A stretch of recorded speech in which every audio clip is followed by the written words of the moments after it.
Hello everyone, this Asif जियार। ये हमारी पास्ट पेपर्स की सीरीज़ चल रही है और हमारा टॉपिक चल रहा है एब्जॉर्प्शन कॉस्टिंग एएस लेवल के लिए। पास्ट पेपर्स की सीरीज़ चल रही है और उसमें हमारा टॉपिक चल रहा है एब्जॉर्प्शन कॉस्टिंग। अब ये सेकंड क्वेश्चन है। दिस इज़ विंस्टन लिमिटेड और ये सवाल आया था जून 2012 में। पेपर 2 का क्वेश्चन 3 है। Winston limited had estimated the following factory indirect cost for its financial year. अब ये इनडायरेक्ट कॉस्ट है यानी कि ओवरहेड्स हैं। ये ओवरहेड्स हैं जिसमें इनडायरेक्ट वेजेस हैं, ये रिपेयर है, रिपेयर एंड मेंटेनेंस है, रेंट एंड वेट्स हैं, और मशीनरी इंश्योरेंस है, प्रीमिसेस इंश्योरेंस है, और इलेक्ट्रिसिटी पावर है, डेप्रिसिएशन ऑफ मशीनरी है, और कंज्यूमेबल्स हैं। अब उसके बाद इसमें यहाँ डिपार्टमेंट्स दिए हुए हैं। The company calculates a suitable overhead absorption rate for the each of its two production department using the following. अब ये 2 प्रोडक्शन डिपार्टमेंट्स हैं और 2 सर्विस डिपार्टमेंट्स हैं।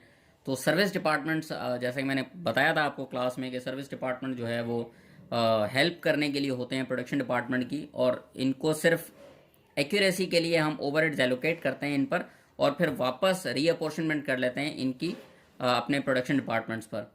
तो अब यहाँ पर जो मशीन कॉस्ट है ये बेसिस हैं असल में जो दिए हुए हैं, जो हम यूज़ करेंगे इनको अपोर्शन करने के लिए। तो मशीन कॉस्ट है दोनों डिपार्टमेंट्स की, डायरेक्ट लेबर आवर्स हैं, डायरेक्ट मशीन आवर्स हैं, फ्लोर एरिया है, इन सब का जो दिया हुआ है, और पावर है चारों डिपार्टमेंट्स में जो लगती है, नंबर ऑफ़ एम्प्लॉयज़ जो चारों डिपार्टमेंट्स में काम कर रहे हैं, और कंज्यूमेबल जो है उसको अपोर्शन करके दे दिया है। तो वो हमें अपोर्शनमेंट उसकी करने की ज़रूरत नहीं है, हम जैसे उन्होंने दिया हुआ है तो वैसे लिख देंगे इसको। उसके बाद जो रीअपोर्शनमेंट होगी वो कैंटीन की रीअपोर्शनमेंट होगी। इन तीनों में वो 35%, 60% और 5% दिया हुआ है। वो सेकेंडरी अपोर्शनमेंट है। पहले हमें प्राइमरी अपोर्शनमेंट करनी होगी। जैसे कॉम्प्रिहेंसिव सवाल of comprehensive question of making the overhead analysis sheet, और उसका एक अच्छा सवाल है। और उसके बाद फिर मेंटेनेंस डिपार्टमेंट का दिया हुआ है कि हमें रीअपोर्शनमेंट 80% ऑन मशीनिंग और 20% ऑन असेंबली करना होगा। This information is actually for the secondary apportionment या रीअपोर्शनमेंट ऑफ द सर्विस डिपार्टमेंट्स। तो अब हमारे पास सबसे पहला, अभी आप क्वेश्चन में देखें तो अगर ये ए पार्ट जो है this of 12 marks, complete the following table, calculate the total overheads for each production cost centre. जो प्रोडक्शन कॉस्ट सेंटर्स हैं ये 2 हैं कॉस्ट सेंटर्स हमारे पास, एक मशीनिंग है, एक असेंबली है। ये सर्विस सेंटर्स हैं 2, ये दोबारा इन पर आ जाएंगे, लेकिन पहले हमें इसकी प्राइमरी एलोकेशन करनी होगी। तो ये अब क्वेश्चन मैंने यहाँ बराबर में रख लिया है। ये आपको पूरा इसलिए नहीं नज़र आ रहा है क्योंकि मैं चाहता हूँ कि इस पर जो मैं सॉल्व कर रहा हूँ उस पर जूम हो और आपको ये क्लियर नज़र आए। तो क्वेश्चन आप अपने सामने रखें और उसके बाद जो है देखें किस तरह से ये सॉल्व हो रहा है। इसमें हमारे पास सबसे पहली चीज़ इनडायरेक्ट वेजेस हैं। तो इनडायरेक्ट वेजेस जो है वो आपको पता है, वेजेस जो है वो लोगों के होते हैं। इनडायरेक्ट वेजेस ये यहाँ पर नंबर ऑफ एम्प्लॉयज़ के बेसिस पर हम करेंगे। वैसे कभी कभी उसने दिए हुए भी होते हैं कि आपको किन बेसिस पे करना है, लेकिन आपको ज़्यादातर जो है वो पता होना चाहिए कि कौन सी चीज़ किस बेस पर होगी, तो वो सूटेबल यहाँ पर उसने कहा है कि उस पर करें। अब देखें, इसको करने का तरीका बहुत आसान है कि आपके जो नंबर ऑफ़ वर्कर्स हैं उनका आप टोटल कर लें, और नंबर ऑफ़ वर्कर्स का टोटल मैं करता हूँ यहाँ पर कैलकुलेटर। हाँ जी, तो ये हमारे पास नंबर ऑफ़ वर्कर्स हैं इस डिपार्टमेंट के 70 हैं, 70 प्लस 104 प्लस 16 प्लस 10। तो ये टोटल 200 एम्प्लॉयज़ हैं हमारे पास। इनका टोटल अगर करें तो ये 200 एम्प्लॉयज़ हैं हमारे पास, 70 प्लस 104। तो 200 एम्प्लॉयज़ हैं और इनडायरेक्ट वेजेस का खर्चा हुआ है 212,000, तो सॉरी 212,000 ये खर्चा हुआ है इनका। तो इसको अपोर्शन करने का तरीका ये है कि आप इसको जो है वो 200 तो नीचे रखें और ऊपर रखें जिस डिपार्टमेंट के आपको ओवरहेड जिस डिपार्टमेंट का चाहिए। मिसाल के तौर पे मशीनिंग डिपार्टमेंट का चाहिए तो 70 हम ऊपर रखेंगे और टोटल जो है वो नीचे रखेंगे 200, तो ये इसका आ जाएगा। उसके बाद फिर 104 अगले डिपार्टमेंट के लिए ऊपर रखेंगे और 200 नीचे रखेंगे तो इसका आ जाएगा। और फिर 16 हम ऊपर रखेंगे और 200 हम नीचे रखेंगे, तो मेंटेनेंस डिपार्टमेंट का आ जाएगा। और 10 जो है वर्कर्स कैंटीन में हैं, तो उनके वेजेस कितने हैं इसमें से, ये 10/200 का रेशो बनेगा। तो इस तरह से हम इसको करते हैं, और ये मैंने कैलकुलेट किए हुए हैं यहाँ पर। ये आप इस तरह से कर लें मल्टीप्लाई करके, तो ये इसका मशीनिंग का आएगा 742,000, और असम्बली का है 110,2,400, और मेंटेनेंस का है 169,600 और 106,000। तो ये जो है जनाब टोटल हमारे पास आ गया एलोकेशन। आई होप आपको समझ आ गई होगी। उसके बाद हम रिपेयर एंड मेंटेनेंस जो है वो उसका करते हैं। तो यहाँ पर अभी मैं सिर्फ फ़िलहाल जगह क्योंकि कम है तो रिपेयर्स लिख रहा हूँ। तो रिपेयर्स का हम करेंगे machine hours per. Machine hours per क्यों करेंगे? क्योंकि रिपेयर जो है वो जितने घंटे मशीन चलेगी उतने जो है वो मशीन को रिपेयर की ज़रूरत होगी। तो मशीन आवर्स जो है वो, अब रिपेयर एंड मेंटेनेंस जो है ना वो सिर्फ इन 2 डिपार्टमेंट्स में होगी, मशीनिंग डिपार्टमेंट में और असेंबली डिपार्टमेंट में। मेंटेनेंस की ज़रूरत नहीं है, और कैंटीन में भी कोई रिपेयर एंड मेंटेनेंस ज़रूरत नहीं, क्योंकि मशीन्स की होती है वो। तो यहाँ पर जो है वो रिपेयर एंड मेंटेनेंस हमारा 410 है। तो 410 को हम कैसे करेंगे? मशीन आवर्स जो है वो टोटल 202 और 500 है। तो 202 प्लस हमारे पास हैं 22,500 जो है ये हमारे पास। तो टोटल जो है वो 22,500 का हमारा, तो टोटल इसका 225,000 है, 225,000। तो यहाँ पर देखें ये जो है 410,000 का नीचे टोटल रखते हैं हमेशा जो हम पोर्शन कर रहे होते हैं। तो टोटल हमारा 225,000 आया है। और सॉरी, उसके बाद ऊपर हम रखेंगे, इस डिपार्टमेंट का हमें चाहिए तो 202,500 रखेंगे, तो इस डिपार्टमेंट का आ जाएगा। और फिर हम 22,500 ऊपर रखेंगे, और नीचे 225,000 जो कि टोटल है वो रखेंगे। तो इस असेंबली डिपार्टमेंट का भी आ जाएगा रिपेयर्स का खर्चा। तो इसको इस तरह से अपोर्शन करना है। इसका आ रहा है 369,000 और 41,000 का यहाँ पर खर्चा आ रहा है। यहाँ पर जो है हम डैश लगा देंगे, इनमें कुछ नहीं है। उसके बाद अगला खर्चा हमारा रेंट एंड रेट्स का है। रेंट एंड रेट्स जो है वो फ्लोर एरिया पर होते हैं। तो यहाँ पर रेंट,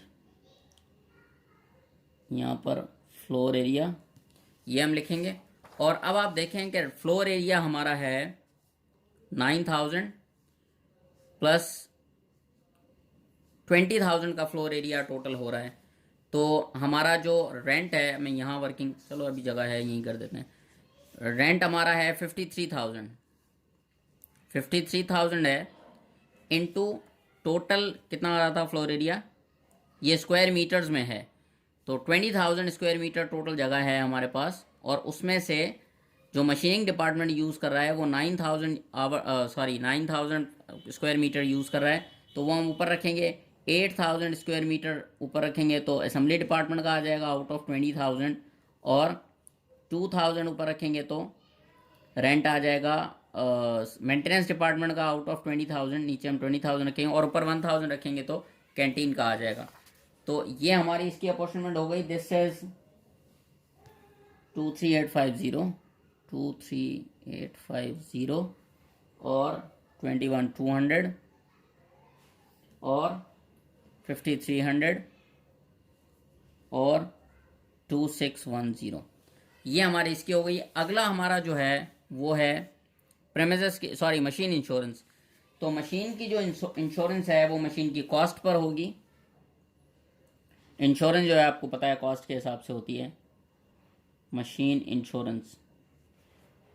तो ये मशीन कॉस्ट पर होगी।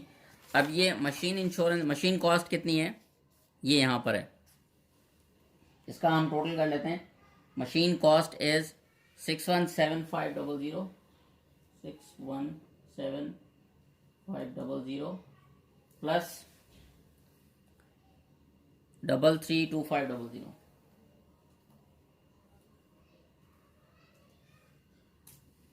950,000 की टोटल मशीन है हमारे पास। और हमारा मशीन इंश्योरेंस का खर्चा है 24,000, तो 24,000 इंटू 950 नीचे 950,000, और इसका जो है जितनी इस डिपार्टमेंट की कॉस्ट है वो 617500 हम ऊपर रखेंगे, तो इसकी आ जाएगी। और 332500 हम ऊपर रखेंगे और 950,000 नीचे रखेंगे, तो इस डिपार्टमेंट की जो है मशीन इंश्योरेंस आ जाएगी। ठीक है जी, तो अब देखते हैं कितनी आ रही है। उनमें तो मशीन है नहीं, तो इसलिए मशीन की कॉस्ट भी नहीं दी हुई। दिस इज एक्चुअली 15,600 इसकी आ रही है और 8400 इसकी आ रही है। यहाँ पर जो है हम डैश लगा देंगे, कुछ नहीं है। उसके बाद प्रेमिसेस इंश्योरेंस। अब प्रेमिसेस इंश्योरेंस जो है वो फ्लोर एरिया पर है, आपको पता है, रेंट हमने जैसे किया था। प्रेमिसेस इंश्योरेंस वो हम यहाँ पर फ्लोर एरिया पर लेंगे, और फ्लोर एरिया का रेशो मैं समझा चुका हूँ पहले, तो हम डायरेक्ट लिख लेते हैं। जो हम निकाले में है मैंने फ्लोर एरिया, ये जो प्रेमिसेस इंश्योरेंस है दैट इज़ 28,000, और वो 12,600 इसकी आ रही है, और 11,200 इसकी आ रही है, 2800 इसकी आ रही है, और 1400 इसकी आ रही है। ठीक है जी। उसके बाद हमारे पास है इलेक्ट्रिसिटी। अच्छा, इलेक्ट्रिसिटी जो है वो उसके आगे उसने बता भी दिया है कि पावर, मतलब इशारा दे दिया है, आप समझ लें कि ये आपको पावर से करना है। और जो पावर यूजेज है दैट इज़ परसेंटेज में है, 55% यहाँ पर आएगा इसका 48,000 का, 35% यहाँ पर आएगा, 5% यहाँ पर आएगा, 5% यहाँ पर आएगा। तो ये तो बहुत सिंपल है। यहाँ पर हम लिख देते हैं इलेक्ट्रिसिटी, उसका जो बेसिस है वो पावर है, और परसेंटेज के हिसाब से पावर यूजेज है एक्चुअली, परसेंटेज के हिसाब से ये हमारे पास जो बन रहा है दिस इज 26,400 और 16,800 और 2,400 और 2,400, क्योंकि ये इनका 5% है तो सेम इस वजह से आ रहा है। अब उसके बाद डेप्रिसिएशन ऑफ मशीन जो है वो डेप्रिसिएशन ऑफ मशीन वो मशीन कॉस्ट पे आएगा। डेप्रिसिएशन जो है वो रेट मशीन कॉस्ट पे लगता है, तो या तो उसने ये अमाउंट दिया हुआ है यहाँ पर, अगर अमाउंट नहीं भी दिया हुआ हो और परसेंटेज दी हुई हो अगर, तो वो भी हम मशीन की परसेंटेज पे लगाएंगे। अब मशीन का भी हम पहले कर चुके हैं, 950,000 की मशीन है, और उसका इसी तरह जिसकी जितनी मशीन है वो, ये हमारे पास टोटल जो डेप्रिसिएशन है दैट इज़ 14,000। ये 14,000 मशीन की कॉस्ट के बेसिस पर लगेगा, और 9,100 इसका आ रहा है, और 4,900 इसका आ रहा है। तो ये जनाब लास्ट जो है कंज्यूमेबल हैं। कंज्यूमेबल्स का आपको पता है कि वो ऑलरेडी कंज्यूमेबल्स, शॉर्ट करके लिख रहा हूँ मैं ज़रा,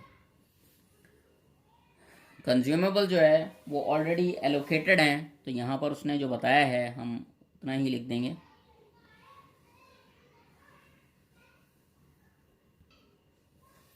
ये हमारे पास 9,550 यहाँ का है, इसको कंज्यूमर ही लिखेंगे यहाँ पर। 9,550 यहाँ का है, 9,800 यहाँ का है,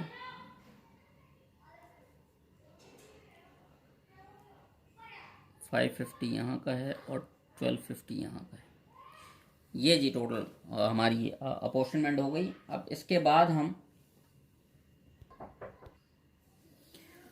इसका टोटल करेंगे, और इसका टोटल जो है मैंने कर लिया है पहले से ताकि हमारा टाइम बचे। This is 1,2,0,81,100, this is 1,2,1,5,700, this is 1,8,1,000, 0650 और दिस इज़ 113700।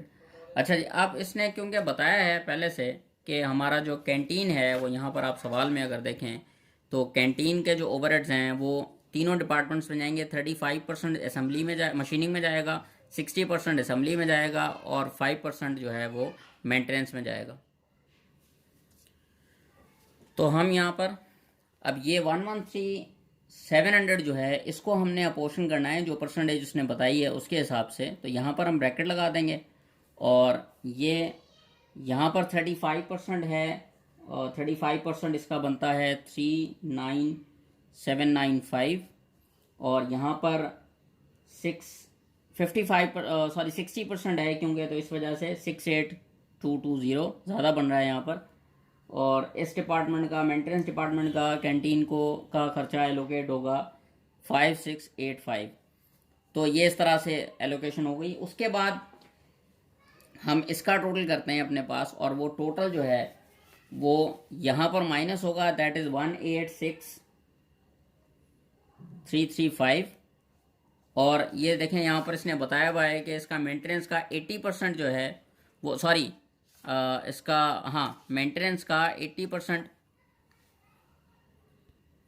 जाएगा इसमें मशीनिंग में और 20% असेंबली में जाएगा। तो इसका 80% हम निकाल के यहाँ लिखेंगे, दैट इज़ 149068 और 20% निकाल के यहाँ लिखेंगे, दैट इज़ 37267 और यहाँ पर माइनस हो जाएगा। यहाँ कैंटीन में कुछ नहीं आएगा मेंटेनेंस का। उसके बाद जो है हम इसका टोटल करेंगे और इनका जो टोटल है वो नील आएगा और यहाँ पर भी नील आएगा और इसका टोटल करेंगे, दैट इज़ 1321187 और इसका जो टोटल है दैट इज़।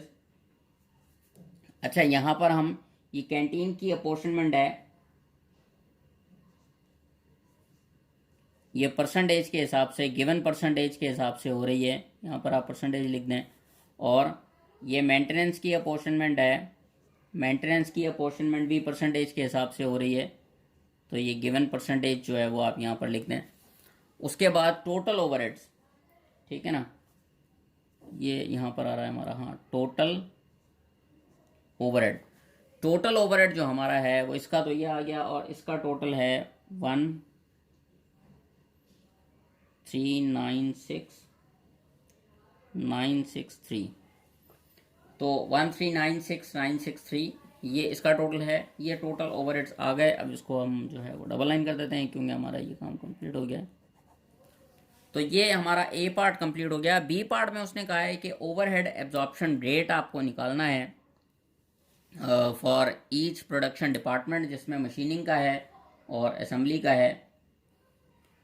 अब इसमें जैसे कि मैंने आपको बताया है कि या तो बेसिस गिवन होंगे, अब यहाँ पर भी गिवन नहीं कि हम किस बेस पर निकालें। तो आप देखें मशीन आवर और लेबर आवर्स पर निकालते हैं तो यहाँ पर गिवन है। इस डिपार्टमेंट में मशीन आवर्स ज़्यादा हैं तो मशीन आवर्स पर निकलेगा। जो टोटल ओवरहेड है मशीनिंग डिपार्टमेंट का वो आप ऊपर रखें 1396963 अपॉन जो मशीन आवर हैं हमारे। अब देखें हम इन दोनों में से कोई एक चूज़ करते हैं, मशीन आवर ज़्यादा हैं या लेबर आवर्स ज़्यादा हैं। तो मशीन आवर्स क्योंकि ज़्यादा हैं तो हम मशीन आवर्स लिखेंगे यहाँ पर 202,500। तो इसको हम सॉल्व करेंगे तो इसका आंसर आएगा 6.899। दिस इज़ $6.89 और 3 डिजिट हम लेते हैं 99 पर मशीन आवर, हमने क्योंकि मशीन आवर्स लिए हैं। और असेंबली डिपार्टमेंट का जो ओवरहेड है that is 1321187 divided by either machine our और लेबर आवर। तो यहाँ पर जो मशीन आवर्स हैं वो 22,500 हैं और जो लेबर हैं वो 314,500 हैं।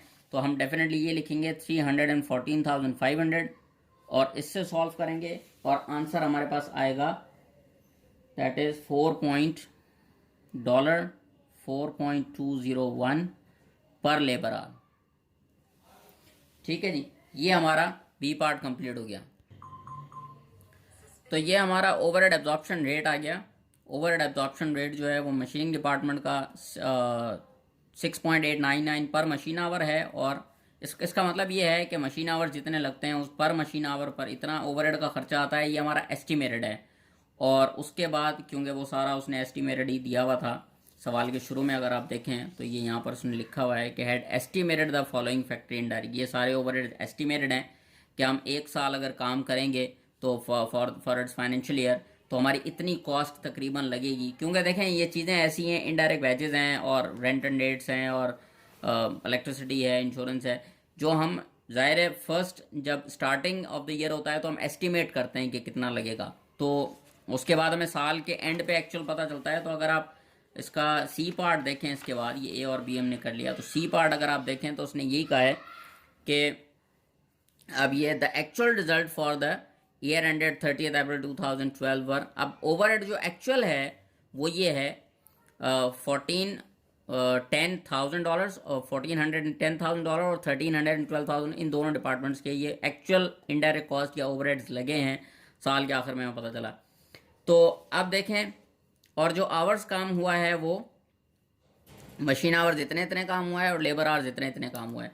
तो अब हमें यहाँ पर सी पार्ट में इसने कहा है कि calculate the amount of overhead which would be over और under absorb by each production department. अब हम सबसे पहले तो एक्चुअल जो है हमने जो सॉरी एब्जॉर्ब किया है वो लिखेंगे। एब्जॉर्ब जो है वो हमारा ये ख्याल था, एब्जॉर्ब्ड ओवरहेड हमारा ये ख्याल था कि $6 पर आवर, यहाँ मैं लिख देता हूँ,